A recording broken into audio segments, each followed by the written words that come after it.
माझ्या कुटुंबासहित माझी पत्नी अमृता, मुलगी दिविजा, मानाचे वारकरी आणि आमचे सहकारी यांच्या समवेत श्री विठ्ठलाची, पांडुरंगाची पूजा करण्याची संधी मला मिळाली आणि एक अतिशय आनंददायी अशा प्रकारची ही पर्वणी आहे।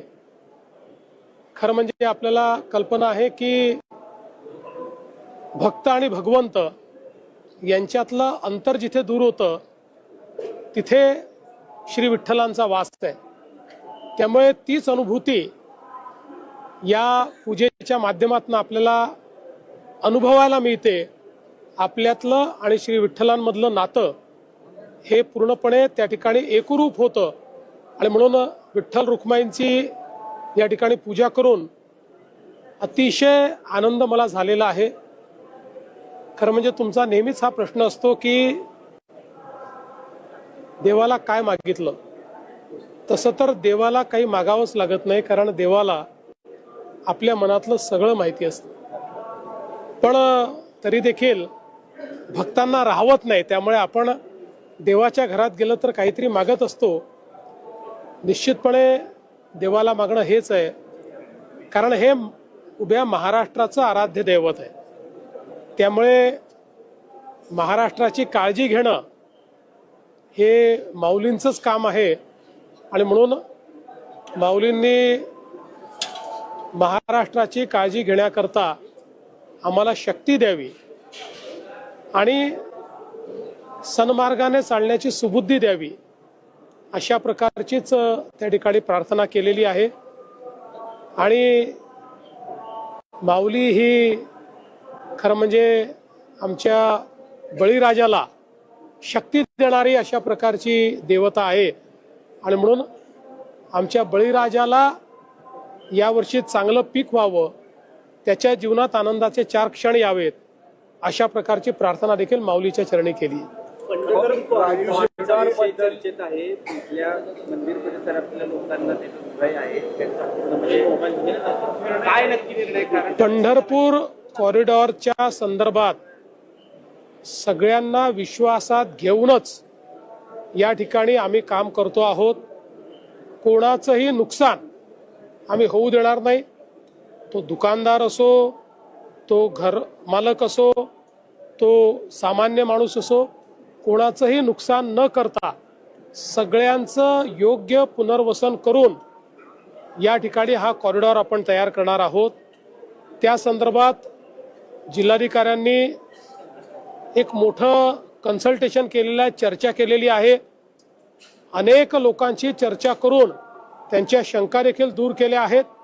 पुढेही या ज्या काही शंका आहेत त्या दूर करत हा कॉरिडॉर आपण करणार आहोत आणि मी आपल्या माध्यमातून पंढरपूरच्या मंदिर परिसरातील आमचे नागरिक, भाविक, दुकानदार, व्यावसायिक सगळ्यांना आश्वस्त करू इच्छितो की कोणालाही उद्ध्वस्त न करता या ठिकाणी सगळ्यांचं पुनर्वसन योग्य प्रकारे करून हा कॉरिडॉर आपण करणार आहोत।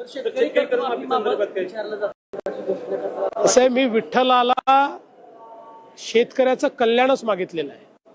त्याच्यामुळे ज्या ज्या गोष्टीत शेतकऱ्याचं कल्याण असेल त्या सगळ्या गोष्टी माझ्या हातून व्हाव्यात अशी विठ्ठलचरणी प्रार्थना केली आहे। सर, विरोधकांना काही सुबुद्धी वगैरे आपण सन्मार्गाने चालावं, आपण सुबुद्धीने चालावं। आपण सुबुद्धीने चाललो तर दुसऱ्यांना सुबुद्धी येईलच आणि ज्यांना दुर्बुद्धी येते त्यांची काय अवस्था होते तुम्ही बघितलंच आहे। ज्या पद्धतीच्या काल टीका झाल्या मेळाव्यामध्ये, म्हणून म्हटलं जाऊ द्या, आज आनंदाचा दिवस आहे।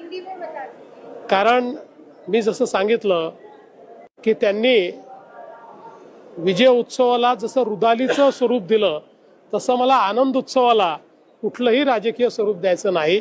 त्यामुळे मी त्या संदर्भात काही बोलणार नाही। ज्या पद्धतीने व्हीआयपी दर्शन यावर्षी बंद करण्यात आलं, त्या पद्धतीनं पुढच्या वर्षी ही परंपरा कायम राहणार आहे? मला असं वाटतं ही चांगली परंपरा आहे, ही परंपरा अशीच कायम ठेवली पाहिजे। कोकण दर्शन संदर्भात गेल्या वर्षी मुख्यमंत्र्यांनी आश्वासन दिलं होतं यावर कारवाई, मात्र प्रायोगिक तत्वावर ते सुरू झालेलं आहे।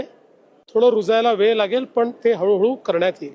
सर ज्या पद्धतीने आता मंत्री वगैरे यावेळेला खूप सुधारणा केल्या, म्हणजे पहिल्यांदाच असं घडलं, पाण्याची एवढी वाईट अवस्था होती, पूर येईल असं वाटत होतं, नियोजन सगळं चांगलं झालेलं आहे. हे सगळं करताना हे असंच पुढे चालू राहावं याच्यासाठी मला असं वाटतं की प्रत्येक वर्षी आधीपेक्षा चांगलं करण्याचा प्रयत्न आपण करतो.